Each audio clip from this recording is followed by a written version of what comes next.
It's Big Ass Shit 13 Motoring, A1HipHop.com. Log in, get your fix. You know what I'm saying? Come over here, get your motherfucking car fixed. One time, 713 Life.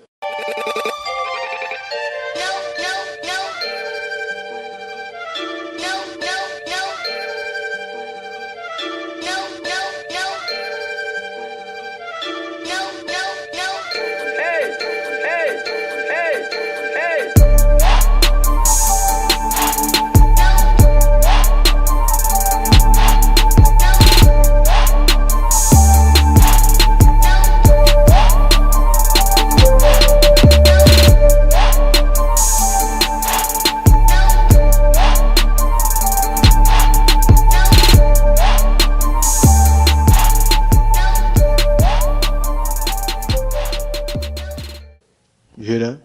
Yep, I'll be up for the channel. You hear the tone in them too. Now, what's the stereotypes you get from 713 Motors and all that? Because I'm sure people, you know, I've kicked it with you, all fair, etc. What's the stereotype when people, before they get in the shop or when they see, you know, what's the stereotypes that people may say and then you like, man, that's totally BS? In a negative way or? Both, good and bad. Well, negatively, a lot of people feel like we overpriced. You know, I really got that. That's a lot of negative feedback that I hear is that we charge too much. Some of the other negative feedback I hear is that we don't really do nothing. And you know what I'm saying? We outsource a lot of stuff. You know what I'm saying? Yeah. Which we have in the past. And it's just one of those things, like, you know, people gonna really say what they want to say, but I always felt like with me outsourcing, you know, I always had a lot of work, you know what I'm saying? And some things that we couldn't do on our own in a specific time schedule, I didn't mind outsourcing it to somebody else who could help accommodate us to finish the car, you know what I'm saying? Sure. Because I think the outsourcing came from us. Because when we were in our second location, we leased from a stereo shop that we really couldn't do certain things. You know what I'm saying? Because they did those things. Yeah. They did those things, but they offered us the space when we couldn't really afford a space on our own. Like, they offered us a space inside their shop. So we were subleasing from them. Wow. So there was a lot of things that we couldn't do under our sublease agreement is because those are services that they offer. So they didn't want to have a conflict of interest with us offering to our customers the same thing that they offer. So that's kind of how we got into the habit of outsourcing. You see what I'm saying? Because we would get requests from certain people of things that we couldn't do there, but we would still sell it and outsource it to somebody else that could do it. Great. So that's kind of how we got into the habit of outsourcing, you know, and it just kind of picked up from there. But once I realized that was one of the major knocks on us is that we outsourced a lot of shit, and then, you know, we kind of try to keep the outsourcing down a little bit. Yeah. But by that time, we had so much of a demand for work. Yeah. Because our name was ringing bells. Yeah. And I said, fuck it, let's outsource. Because at the end of the day, I feel like people wanted to come to us for a different reason besides that we was outsourcing. Right. It's because, like, we created a little small community within a large community.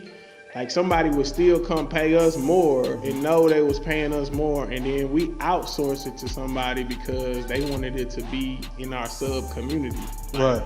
They wanted that license plate frame on the back of their car. So basically, it became his own. It was a double-edged sword, you know. It's like it helped us with branding, but then it also hurt us in situations where people started to feel like, man, them niggas don't do shit.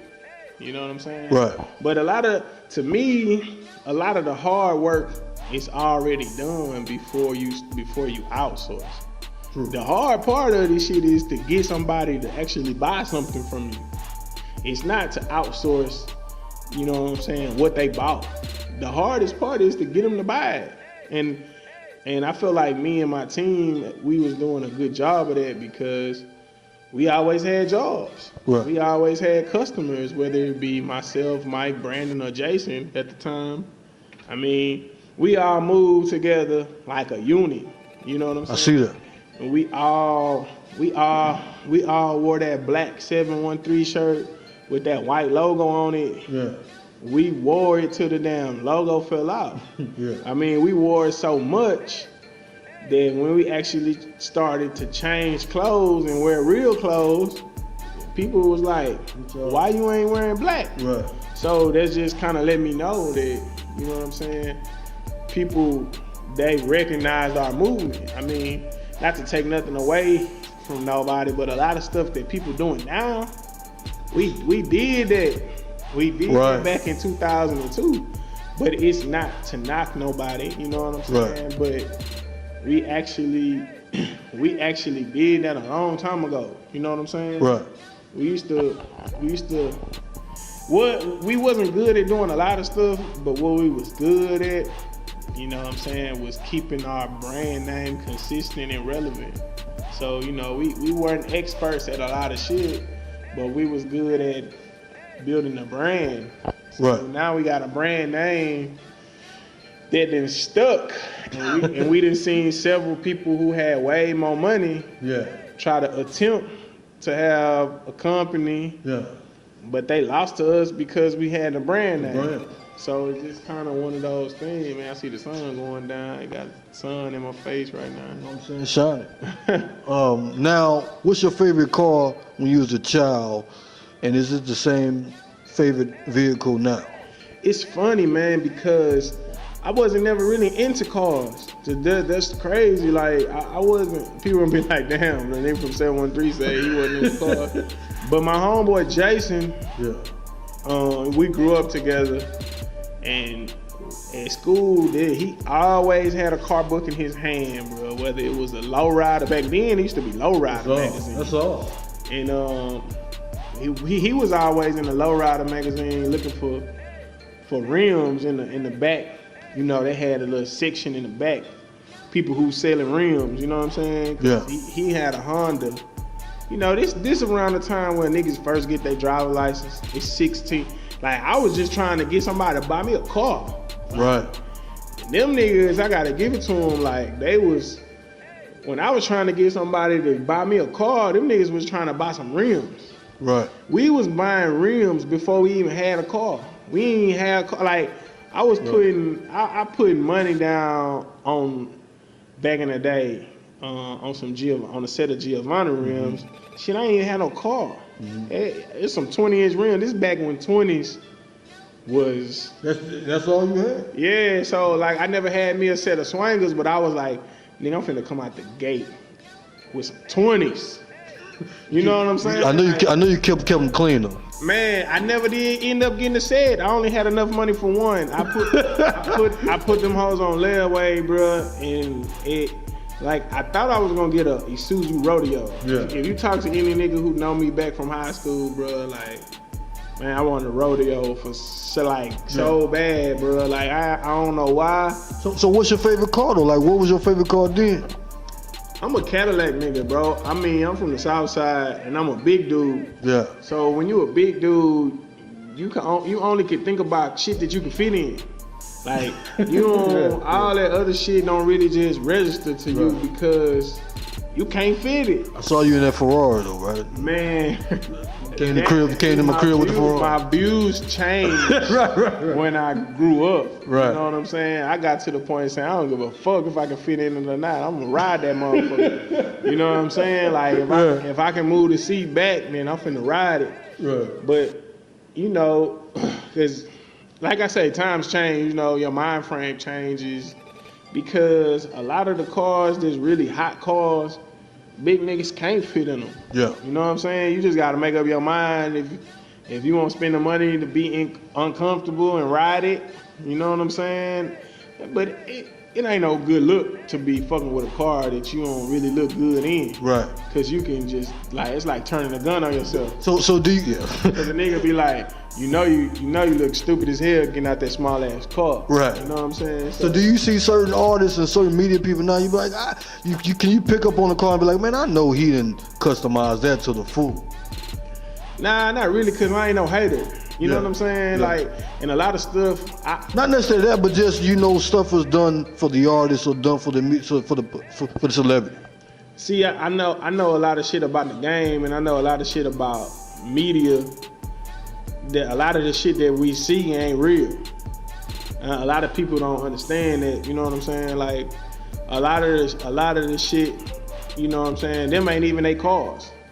You know what I'm saying? So it's like, I understand situations and plots and themes and shit to make things look better. You know what I'm saying? To make situations more readable or sellable. Like, so I don't even get caught up, because 9 times out of 10 they put 2 and 2 together. It's like they put the celebrity with the car. Right.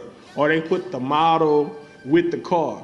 You know what I'm saying? So it's never really just usually about the car and not the celebrity.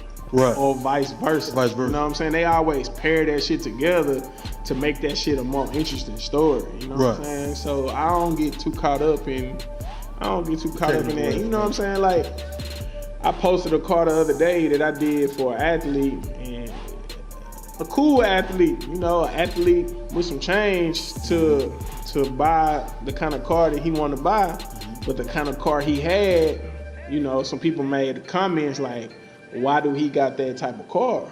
And it's like, I feel some type of way about the comment, because, that's just a stereotype that's basically trying to say that people in the league, or people who rap, or people who ball or whatever, you know what I'm saying, they can't have a certain type of car. Right. And to me, that's bullshit. You know what I'm saying? Because True. I feel like you should be able to have whatever kind of car you want. The hell you want. You know what I'm saying? It don't matter.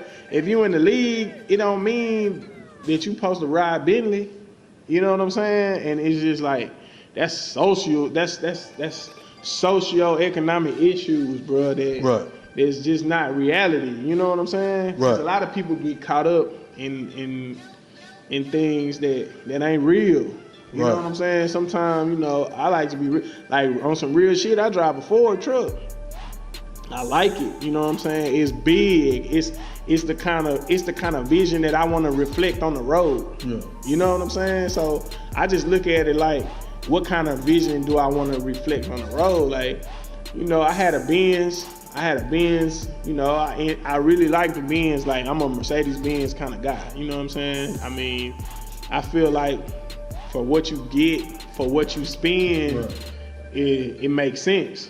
And then when you're ready to get off of it, you know what I'm saying? They got a good resale value. It's like you ain't stuck with that motherfucker. You know what I'm saying? Right. So if you need to sell it, you can sell it. So I'm really a Mercedes guy. You know what I'm saying?